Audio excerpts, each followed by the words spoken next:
Hey guys, I'm Matt. I'm going to talk to you today in this video about fat loss goals. So if this is where you're currently wanting to head, or this is a goal that you're currently trying to pursue, then I hope this video helps you out. So step one, how do we create fat loss? We would work out your TDEE, which is different for everybody.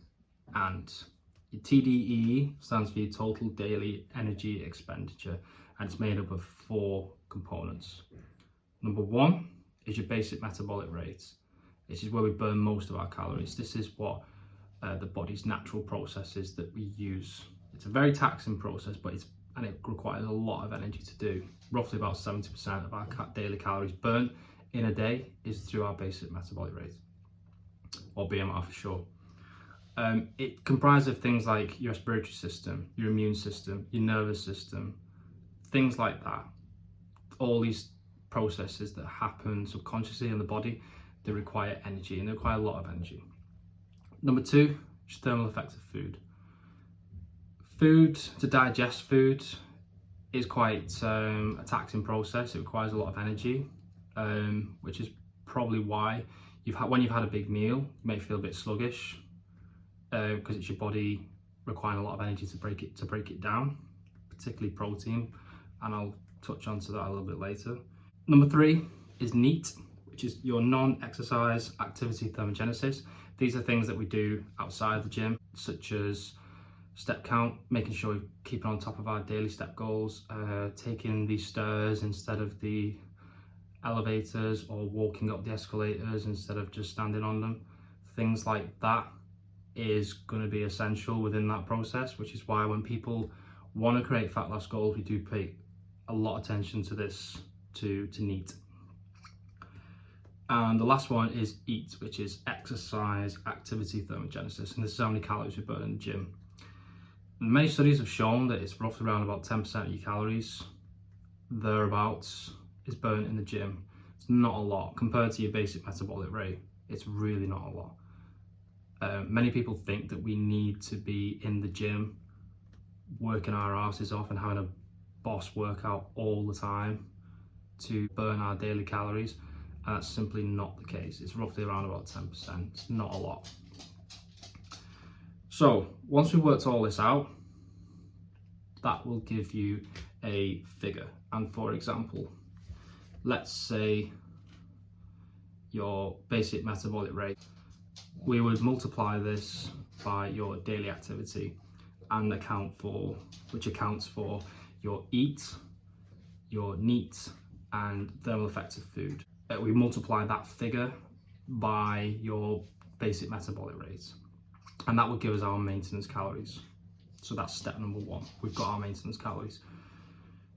Step number 2 is we need to be creating a calorie deficit if we're looking at fat loss.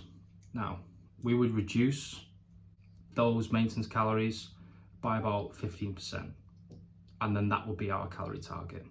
So we've got our calories sorted. The next thing I'm going to talk about is your macronutrients, and there are 3 of them.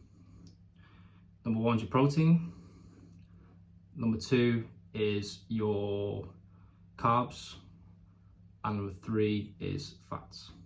Now, out of those 3 macronutrients, protein is the most essential, making sure that you're hitting that daily target of your protein.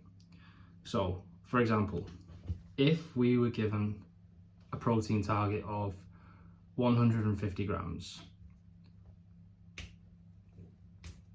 and we had a calorie target of, let's say, 1800 calories, and we had a protein target of 150 grams. As long as you hit that protein target of 150 grams, say it comes to like 8 o'clock, you've smashed your protein target, and you've got 200 calories left over. If you fancy having something, chocolate bar for example, pack of crisps, anything that you feel like that you want to have, as long as it's within your daily calories of 250, whatever's left over for the day, then you're good to go. What I always emphasize to my clients is As long as we hit our protein target for the day, then whatever you distribute in calories towards fats and carbs is completely personal preference. I think this way it makes our nutrition just a little bit easier and a little bit more sustainable, because we can include foods that we like to enjoy, but we're doing it in moderation because we're making sure that we're hitting our protein target daily. The most important thing about protein is it makes you feel fuller. It's a lot more difficult to break down. Remember I said about the thermal effect of food? It's quite taxing on the body. It is a lot harder to break down protein than it is fats and carbohydrates. Your body can't store protein the same way that it does with carbs and fats, like the carbs and glycogen stores. Therefore, you would burn more calories on a high protein diet than you would do with a high fat diet, which is why we plan on making sure we have a high protein diet when we're creating fat loss. That's in a nutshell how we would work out how to create fat loss. Remember, this is all trial and error. If after a week or so, once we've got your maintenance calories, we've reduced it by 15%, we've got a protein target. If after a week or so we're still not seeing results, we're still not seeing a decrease in fat loss, then we'd look at reviewing your calories and we'd look to reduce it just a little bit further. Now, the reason I do it like this, we would put in your calorie deficit figure. We've already worked out the calorie deficit, and you would input that figure onto MyFitnessPal, for example, and you would make sure that you would click on maintain weight as your goals. If you were to click on that you wanted to lose 2 pounds a week, like 1 pound of body fat is around about 3,500 calories. For a week, for example, that's roughly around about 7,000 calorie deficit, which is a huge amount. It's a huge deficit, and it puts someone on a daily target of roughly around about 1,200 calories. And if your maintenance calories is 2,100, 2,000, 2,200, and you knock that down by 1,000 to 1,200, it's a big shock for the body. It's a big jump, it's a big deficit. That's too much of a deficit, and it's not sustainable for the body long term. It's a big deficit to have. So I've already worked out your maintenance calories multiplied by your activity levels. But you might say to me, like, Matt, but I can't go in the gym every day. Like, my 10% of my calories that I'm going to be having with my exercise isn't going to be accounting for it. That's not a problem, because we're only burning around about 10% of our calories anyway in the gym, and we are already in a 15% deficit by just with our basic metabolic rates. And including everything else with our activity anyway. So if you don't go to the gym for one day, that you're still in a deficit anyway by about 5 to 10%.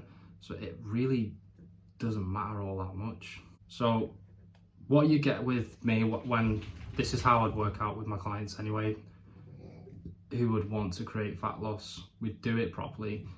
We would not be cutting out, doing silly diets, cutting all your carbs out, going on to sin-free foods. We would not look at doing things like that. It would be tailored to your goals, your lifestyle. You've got busy lifestyles, you've got kids, you've got commitments, and we create a structured plan that fits you and fits your needs. We do some resistance training because it's helpful to get in the gym as well, on top of making sure our nutrition is within target and our protein is in target. I'm there to support you. I'm there to make sure you hit your goals that you want to, because there's an emotional attachment behind them. There was always pain points behind them, and I want to make sure as a personal coach that I'm providing solutions to these pain points, and then we can go from there really. So I hope you like this video. If you're struggling with fat loss goals, if you need somewhere to start, then drop me a message on Facebook, drop me a message on Instagram, give us a message on my WhatsApp as well, and we can organise an informal chat and we can discuss this process, and we can get you up on individualized plan to help your goals. Right, thanks. See you later, guys.